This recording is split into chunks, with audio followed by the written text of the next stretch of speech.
একদম নতুন। আজ তোমাদের বলবো পাঞ্জাবির খাজানার ঠিকানা। প্রায় 70 কিলোমিটার পাড়ি দিয়ে আমরা চলে গেছি বরের জন্য পাঞ্জাবি আনতে।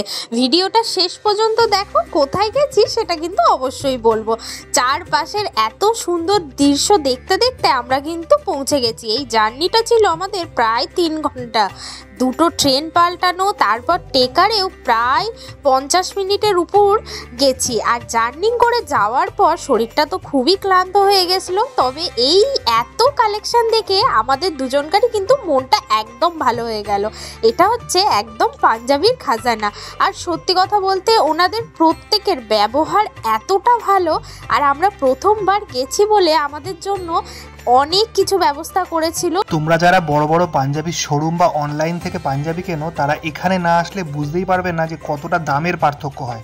সত্যি বলছি, অসাধারণ কালেকশন এবং এত কম দামের মধ্যে পাঞ্জাবি, সেটা এখানে না আসলে তোমরা বুঝতে পারবে না। এর পরের পার্টে তোমাদের দেখাবো তোমাদের দাদা ভাই কটা পাঞ্জাবি নিল আর কি কি পাঞ্জাবি নিল। তোমরা এখানে মধুবনী পাঞ্জাবি থেকে শুরু করে সিকোয়েন্সের পাঞ্জাবি, বাবুমশাই পাঞ্জাবি এবং ধুতি সবই পেয়ে যাবে।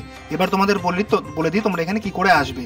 শেওড়াফুলি স্টেশন থেকে যে কোনো ট্রেনে হরিপাল আসবে, হরিপাল থেকে বাসে করে চলে আসবে রাজবল হাট, আর বলবে যে আমরা পাঞ্জাবির ফ্যাক্টরিতে যাব, তোমাদের ওখানেই নামিয়ে দেবে।